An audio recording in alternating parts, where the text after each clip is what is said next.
Hi, my name is Hunter Mullis, and I am from Denver, North Carolina, and this is Sujay. Say hi. Hello. And I am from Young and Beautiful, which is my own organization, and Sujay serves on the Youth Advisory Council of NYLC. So today we're going to talk to you a little bit about event planning, but before we do that, we're going to get into why we know a little bit about event planning and how service learning kind of relates to this. So I served on the Youth Advisory Council for 2 years, and so this is kind of where I helped plan this conference for 2 years. So I kind of know a little bit about that. And then this year I began my own nonprofit called Young and Beautiful, an organization empowering women to believe in themselves and have a high self-esteem. So I played an event recently for girls grades 5th through 12th, and we had like a little all you define beauty day. And then so Sujay obviously helped plan this conference. So we're going to talk to you a little bit about the blue pads in a minute, but first, here are the main components of planning an event. You have to identify your event and what your event is. You have to know what you want to do. You have to determine your goals and your visions for the event and know what you want the end outcome to be. You have to know an audience. Not every event is going to reach all ages, so therefore you have to determine one and go after that audience. And then you have to decide on a date. I mean, that's the hardest part sometimes, is picking a date where you think it's best for everybody. You have to consider a location and a facility type. Like if you have a carnival, you don't really want to have it in a gym, so it's just things like that. Create a budget, grants and partnerships, and timeline, and then your equipment, obviously, what you'll be needing for your event. All right, so when you are planning your event, you must identify what service is meaningful to you. If you are really interested in Alzheimer's and finding a cure, your event might deal with fundraising for Alzheimer's research, or maybe you're very interested in the environment and you just want to raise awareness about air pollution in Portland. So there's a lot of different things you can do, especially whatever you're passionate about. Also, you have to decide what you want your event to look like. You have to have your vision. So like, you need to know how many people are going to be there, what sort of resources you need, and what you like picture it in your mind and what it's going to look like. So then obviously the next step is to come up with a project. So you know what you're going to do it on, and then you know what you want it to look like. So then you can come up with a flashy title. Mm-hmm. So for an example, one of my service projects, a little title is called Box City. And basically we sleep outside in boxes all night to raise awareness for hunger and homelessness. And so that kind of brings students in and makes them interested in just because of the title. So sometimes it can be all in your title and what you call your event. Guys, all right, so the next topic is location. You have to know where you want to plan your event because that can make an incredible difference in if it's successful or not. If you're trying to, if you are trying to invite a lot of people and you need a lot of open space, you won't put it inside a building or inside a room. You also need to know how you're going to secure the place. If you're planning like a concert, for example, you need security, you need an event coordinator, you need someone who can contact the artists and also who can run like the staging and the lights and all of that. You need to know what kind of people you need for the location. If you need volunteers from your organization to like run booths or run stalls, all that stuff you need to take into account when you decide your location. Okay, so the next component is setting your budget. So first you have to create a budget. I mean, in today's world, budgets are kind of the hardest thing to create, and I can't really follow a budget myself. So this is why I have others around me to help me. So at your table, well, let's talk about it. So do you have a realistic budget? I mean, if you're doing a unified beauty pageant, do you need $300,000 to do this? Yes. Maybe, if you want nice dresses, but not necessarily. So you have to think, is it realistic? Are you going to be able to get these funds? Money just doesn't grow on trees, we all know that, whatever. So you have to identify the sources and amounts of potential revenue and expenses of what everything is going to cost. You have to know how much your event is going to cost and what things you want to bring in. Maybe some are more expensive and you have to sacrifice some things. You all have to look at these details. So is there enough money available? Do you have a place that will maybe give you a grant or something? So then once you create your budget, you have to revise your budget and make it realistic and what you're actually going to need.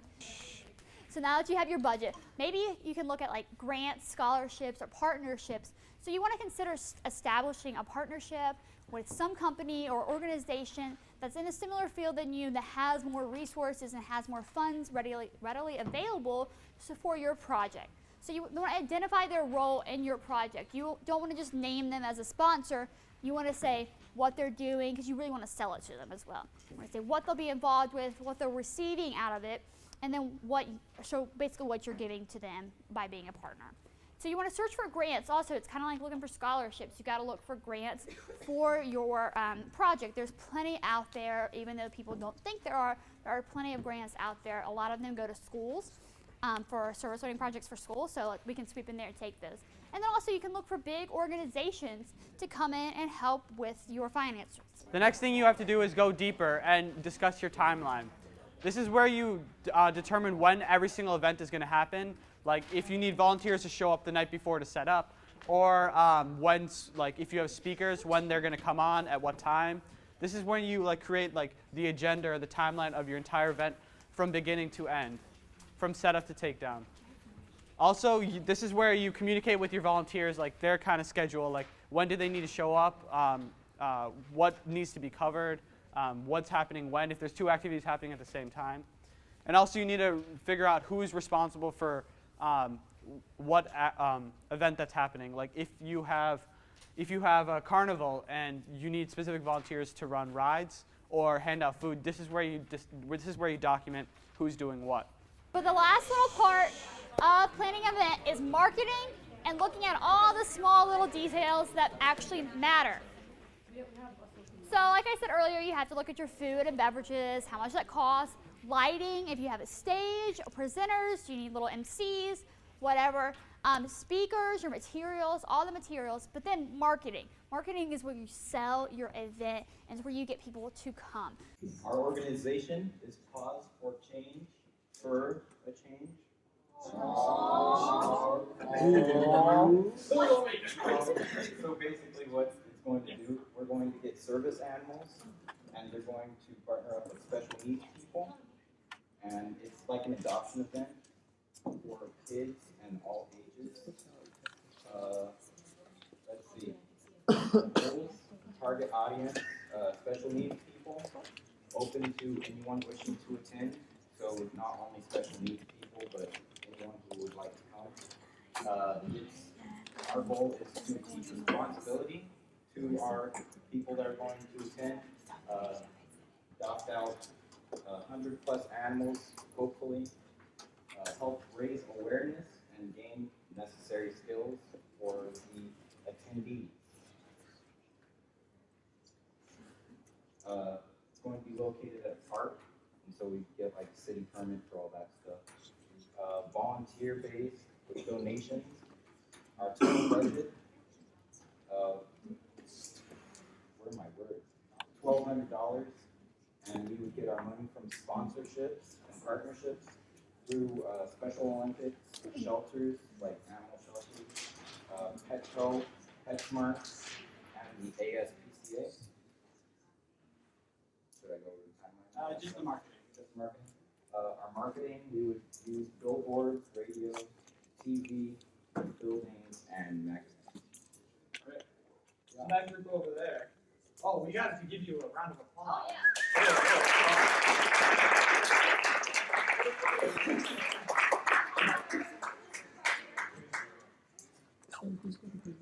We're going to start with our advertisement first, so you guys get it. Right?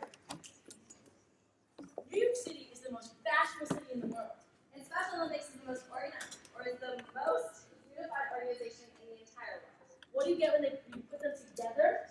Unify to beautify. A beauty pageant for unified heads. And the goals of our unified and beautify pageant include unity, networking, individuality, fundraising, and youth advocacy. Ironically, that first thought is unify. All right. So we have a budget of $10,000 because this is New York City. We don't do things cheap. And it is going to take place at the local Fashion Institute in New York City, the FIT. I don't know what that is. We are partners with Special Olympics and the National Down Syndrome Congress. And we have sponsors like a modeling agency, a food company. We have the New York City Police Department. We have sponsors for everything. We're having a high train here. And going off of that, our timeline for setting this up is contacting all of our organizations that Beth has connected with and then talking with our partnership, Special Olympics and National Down Syndrome Congress. Special Olympics can provide us with promotion on their social media sites, and then the National Down Syndrome Congress will provide grants for people in the pageant because the whole point of Unify is having a pair. So let's say Beth and I are out there, one of us would have a disability, one person wouldn't, to show that there can be unity when walking out on a stage and being in a beauty pageant. So the team that has the best talent or gets the highest score in judging, everyone would be a winner, but a couple of those people would be able to earn some grants to either pay for school or do something further in their life. And this is also a fundraising beauty pageant, so some of the funds that we get from tickets, we are going to give back to Special Olympics, which, so yeah, it's like a 2-in-1. It's like a great thing. That's our beauty pageant. Oh, we have a hashtag, Unity Before Beauty. And it's Saturday, September 13th. In New You all York want City. to come. So, All right. yeah.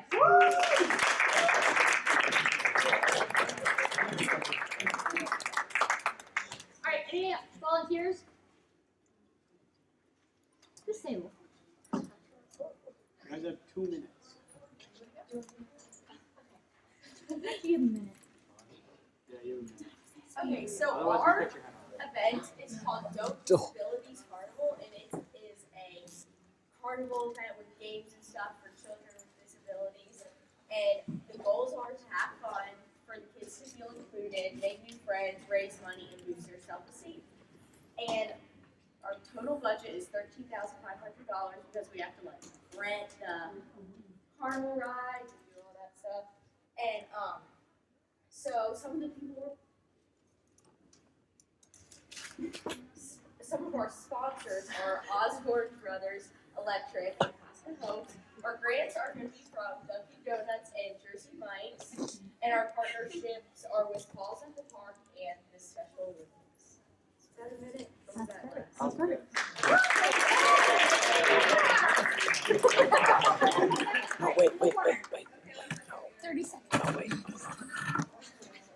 Okay. So our event is called Let's Dance. Dance because we can. You can raise money for childhood amputees. And we're going to have food from 7 p.m. to 11 p.m. Our goals are to raise money for childhood amputees, raise awareness. We're going to raise $10,000, or at least try to, from ticket sales for $25. We're going to have food, drinks, whole event. Rehabilitation equipment. Recruit physical therapists for those type of things. So budget's like $15,000, and we hope to raise $10,000.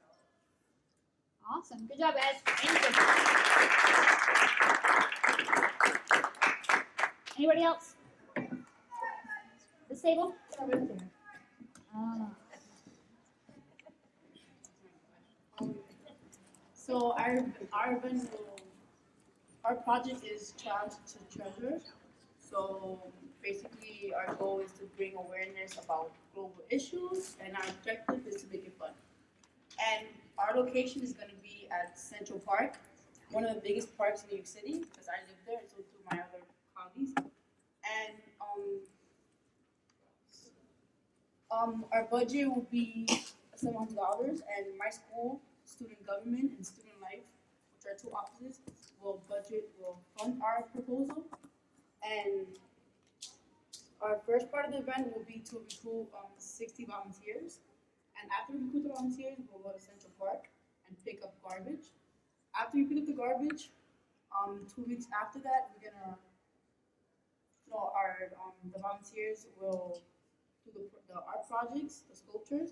And after that, we're gonna have an expo where we're gonna show our artwork with PowerPoint presentations, and we'll have food, which will also be funded by Student Council and Student Life offices. And our partnerships will be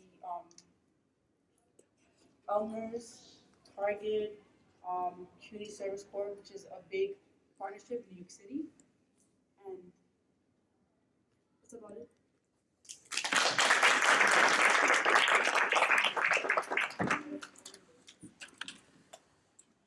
This table right here.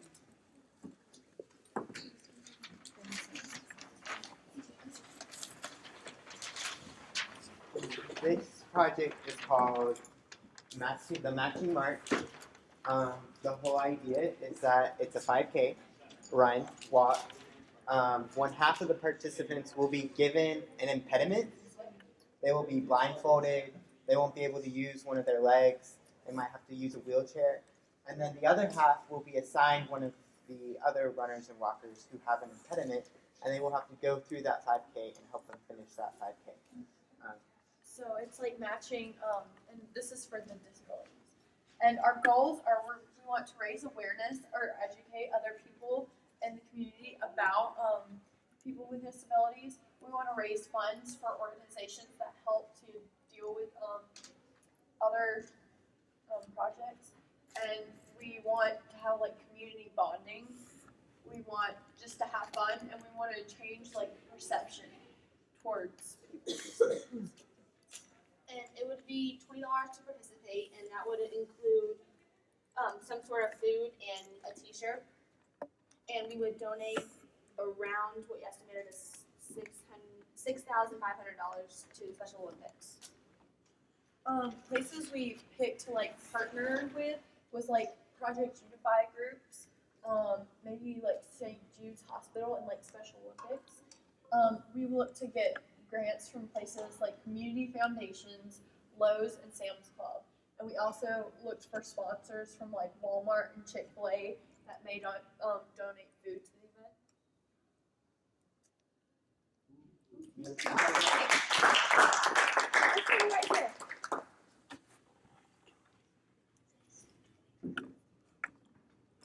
Okay, ours is called Light Up the Night. It's to raise money for a dark room at a high school. It's going to be an exhibition of light up art from students, so they can make the artwork for the event. Do decorative art and do that.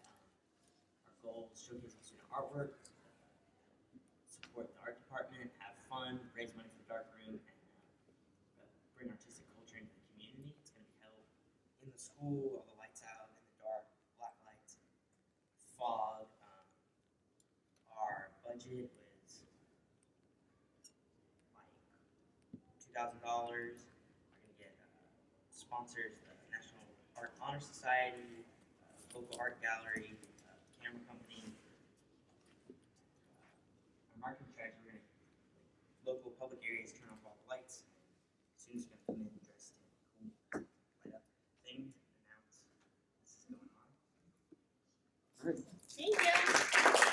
All right, people in the corner. Really quick. We can go to lunch. I don't know if any of y'all who are from here can see this. We have a really cute flyer. Our project is called Out of the Darkness. It's raising awareness about teen depression. And our main message is that you are not alone. People in high school, ages 12 to 18 that are struggling with teen depression are not alone. And we're just trying to raise awareness about that. So our budget is $2,000, and we are going to apply for grants from State Farm and ask for donations from local snack companies. And we're going to ask for the volunteering of retiring professionals to talk about the depression and have like alone time for anyone suffering from depression professionals. So basically our purpose is to go to high schools and have presentations and have professionals, therapists that deal with those kind of issues, talk to students, allow them one-on-one sessions with them, and maybe have people that will talk firsthand, people that have been through teen depression and overcame that issue, talk about how they did that. So that is our Awesome. Thank you. Guys. Two wonderful ladies. And Last Smith. one says change your perspective, change your life is the name of ours. It's creating awareness and opportunities for troubled teens that have been through the criminal court system, and trying to help them kind of maybe recuperate, understand they made a mistake, and fix that mistake.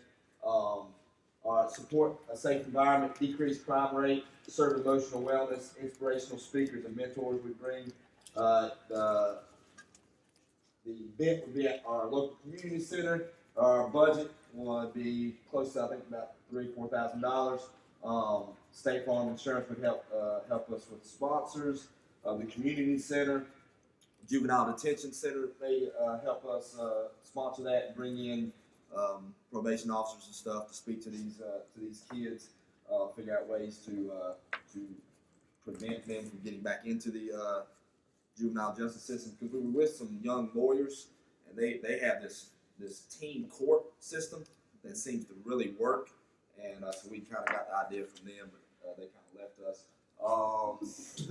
But it'd just be one evening where we feed the people and have a mentor, and then we break out in smaller groups so they could talk to, they had specific issues to talk about. Thank you to lunch. Once again, my name is Hunter Bellis, and this is Sujay, and we'll see you around. Thank you. Thank you.